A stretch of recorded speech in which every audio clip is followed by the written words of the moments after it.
நான் ஒரு பெண்ணா இருக்கிறதால சொல்றேன், ஒரு புருஷன் அப்படின்றவர் எப்படி தெரியுங்களா இருக்கும்? ஐயா, நான் உங்ககிட்ட பார்த்து ஒரு கேள்வி கேட்கிறேன். புருஷன் அப்படின்னா யாருங்க ஐயா? புருஷன்னா ஒரு மனைவிக்கு பாதுகாப்பாக இருப்பவன். அதாவது என்ன மாதிரி இளம் பெண்கள்கிட்ட போய் புருஷன் அப்படின்னா யாருமா அப்படின்னு கேட்டா நாங்க எப்படி தெரியுங்களா அதுக்கு ஒரு டெபினேஷன் வச்சிருக்கிறோம். அது எப்படி தெரியுங்களா நாங்க சொல்லுவோம்? வேற ஒண்ணு இல்லைங்க.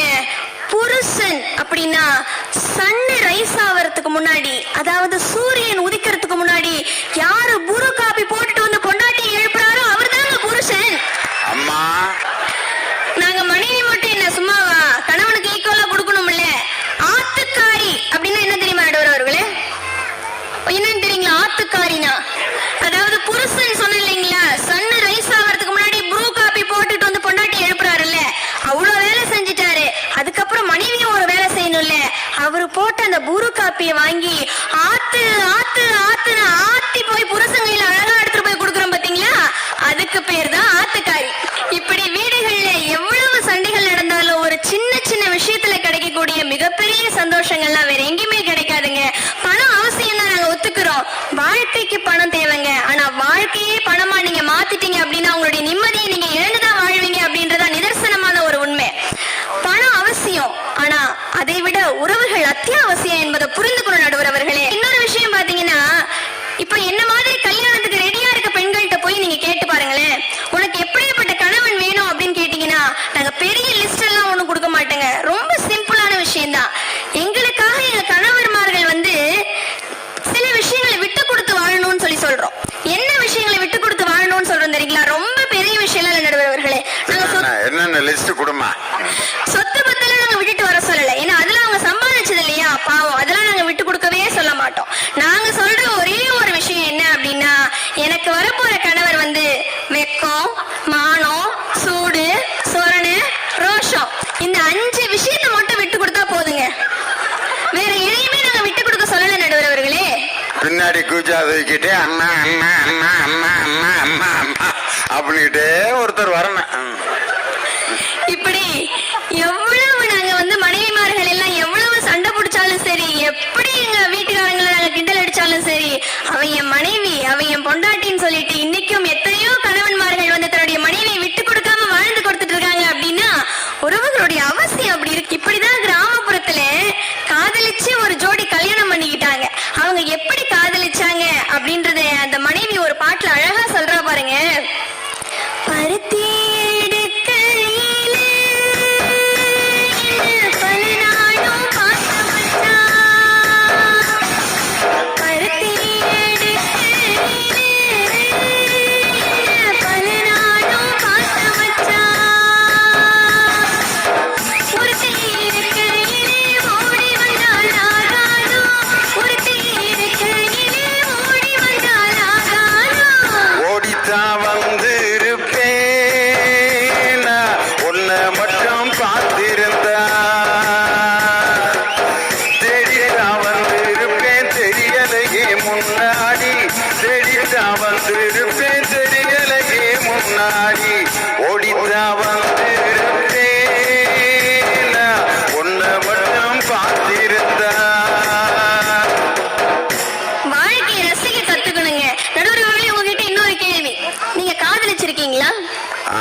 கேட்டீங்க போங்க. கல்யாணம் ஆகி இத்தனை வருஷம் ஆன பிறகு லவ் பண்ணிக்கிட்டு இருக்கீங்களான்னு கேள்வி கேட்கிறீங்களே. காதலுக்கு வயசே கிடையாதுமா. மூக்குல 2 டியூப் சொருகி கோமா ஸ்டேஜில் இருக்கிற நிலைமையில கூட ஒரு மனுஷனால காதல் செய்ய முடியும். உயிருள்ள வரை மனிதனுக்கு இருக்க வேண்டிய ஒரு அற்புதமான உணர்வு காதல். உலகத்தில் காதலையும் வீரத்தையும் 2 கண்களாக கொண்ட ஒரே இனம் நமது தமிழினம் மட்டும்தான். காதலையும் வீரத்தையும் 2 கண்களாக கொண்ட இனம். ஒரு காலத்துல பெண்கள் எல்லாம் நினைச்சாங்க, எனக்கு வரப்போற கணவர் வந்து அரவிந்த் சாமி மாதிரி கலர்ல இருக்கணும் அப்படின்னு சொல்லிட்டு. ஆனா இன்னைக்கு இருக்க பெண்கள் என்ன தெரியுங்க நினைக்கிறாங்க, அரவிந்த் சாமி மாதிரி கலர்ல இருக்க கலரான பசங்க தேவையில்லைங்க, அவன் கருகருன்னு கருவாயினா இருந்தாலும் என் மேல அன்பா பாசமா இருக்க பையன் போகுதுன்னு நினைக்கிறாங்களே. இப்படிப்பட்ட காதல் கூட இன்றளவும் வாழ்ந்துகிட்டு தான் நடுவர் அவர்களே இருக்கு. இப்படித்தான் கிராமப்புறத்துல ஏரிக்கரை மேல இருந்து ஒரு பொண்ணும் ஒரு பையனும் அழகா காதல் பண்ணிக்கிட்டே ஒரு பாடல் பாடுறாங்க. அது எப்படி நடுவர் அவர்களே? அந்த பாடலை உங்க குரல்ல கேட்கணும்னு ஆசைப்படுறேன். நானு ஏரிக்கர மேலிருந்து 8 தேச பார்த்திருந்து ஏந்திழைக்கு காத்திருந்து காணல மணி 7 8 ஆன பின்னும் ஊரடங்கி போன பின்னும் சோறு தண்ணி வேணும்னு தோணல என் தெம்மாங்கு பாட்டை கேட்டு செங்காத்து ஓடி வந்து தூதாக போக வேணும் அக்கறையில நான் உள்ளான ஆசைகளை ஒன்னாக பூட்டி வச்சு ஒத்தையில வாடுறேனே இக்கரையில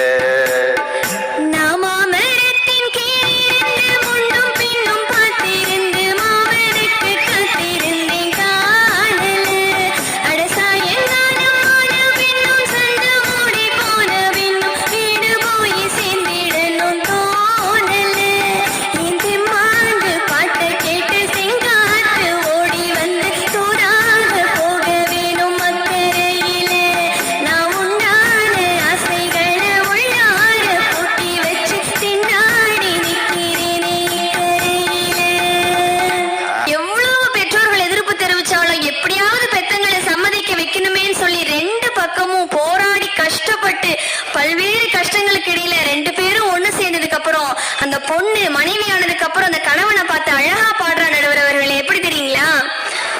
கூட நான் கூடி இருந்திட எனக்கு சென்மம் ஒண்ணு போதுமா 100 சென்மம் வேணும் அத கேட்கிறேன் சாமியே 100 சென்மம் நமக்கு போதுமா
உறவுகளுக்கு தான் நடுவர் அவர்களே ஆயுள் அதிகம். பணம் இன்னைக்கு வரும் நாளைக்கு போயிருங்க. ஆனா உறவுகள் என்பது அப்படி கிடையாது. உறவுகள் உங்களுடைய உணர்வுகள், அது நீங்க இறக்கும் போதுமே கூட உங்க கூடவே தான் இருக்கும் அப்படின்றதான் நிதர்சனமான ஒரு உண்மை.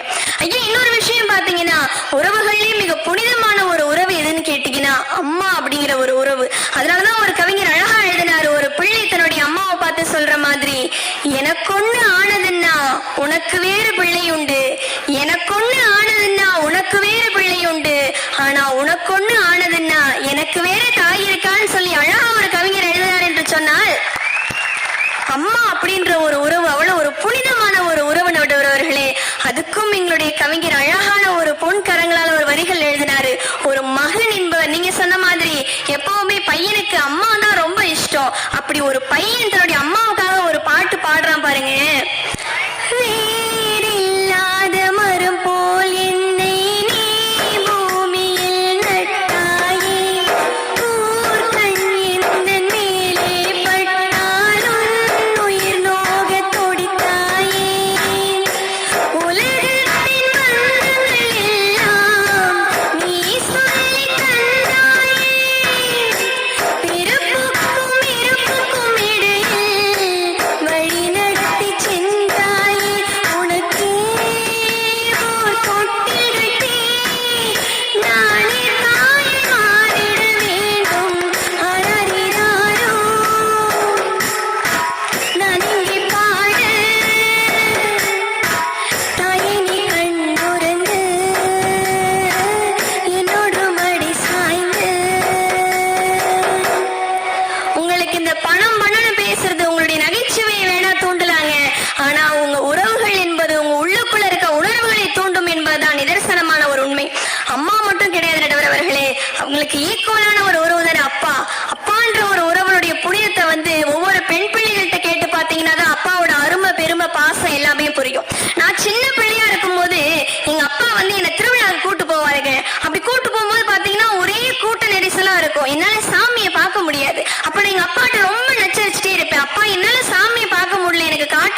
காட்டுங்கப்பான்னு. அப்ப எங்க அப்பா என்ன தெரியுங்களா பண்ணுவாரு, அவர் தோள் மேல தூக்கி வச்சுக்கிட்டு எனக்கு காட்டுவாரு. சாமி இப்ப தெரியுதா சாமி உனக்கு, சொல்லு கண்ணே இப்ப தெரியுதா சாமின்னு கேட்பாரு. அந்த அறியாத வயசுல எனக்கு தெரியலைங்க, ஆனா இப்பதான் நான் புரிஞ்சுக்கிறேன். ஒரு சாமியோட தோள் மேல ஏறிதான் நான் இன்னொரு சாமியை தரிசனம் செஞ்சேன் அப்படின்னா அப்பா என்ற ஒரு உறவு அவ்வளவு அழகான ஒரு உறவு நடுவர் அவர்களே. இறுதியாக நான் இப்படி சொல்லி முடிக்கலாம்னு சொல்லி ஆசைப்படுறேன். ஒரு குடும்பத்துல வந்து பாத்தீங்கன்னா ஒரு கணவனும் மனைவியும் இருக்கிறாங்க. அந்த கணவனுக்கு வந்து பாத்தீங்கன்னா ஒரு மிகப்பெரிய ஒரு குறை இருக்கு. அவரால் வந்து அந்த மனைவிக்கு ஒரு குழந்தை பாக்கியத்தை தர முடியாத ஒரு மிகப்பெரிய ஒரு குறை. சில பேர் நினைப்பாங்க அப்படி இருந்தா வந்து டைவர்ஸ் பண்ணிட்டு இன்னொரு மேரேஜ் பண்ணிட்டு போயிட்டே இருக்கலாம் அப்படின்ட்டு. ஆனா அந்த மனைவி அப்படி நினைக்கலைங்க. என் கணவனுக்கு எவ்வளவு பெரிய குறை இருந்தாலும் சரி, அவன் என்னை தொட்டு தாலி கட்டி